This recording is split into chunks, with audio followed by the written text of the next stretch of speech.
मावशी जेवलं काही का मेल्या जेवलंय काय जेवलं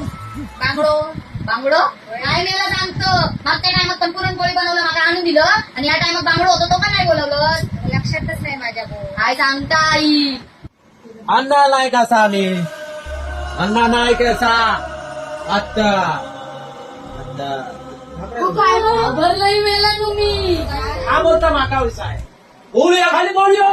अरे माझ्या भोवाक सुद्धा बंदूक नाही पकडून ठेवत आणि बोललं त्याला कदा टीव्हीत बसलेला असता आणि माका सांगता तू बस पाणी देता मी मला जेवायला तास दस जेवणच संपलो आज बांगडो होतो तो खाल्लं आम्ही सगळ्यांनी असतो मला भांडलो पाहिजे नाही तर मी आता एकेकाला बोलियो घालत बोलियो अरे साधी बंदूक तुला पकडून पियत नाही आणि बोली कधी खालतलं अण्णा नाही का तू असं तू गल्ल्या घाला पकडून शिन शेवंत काय शेवंत काय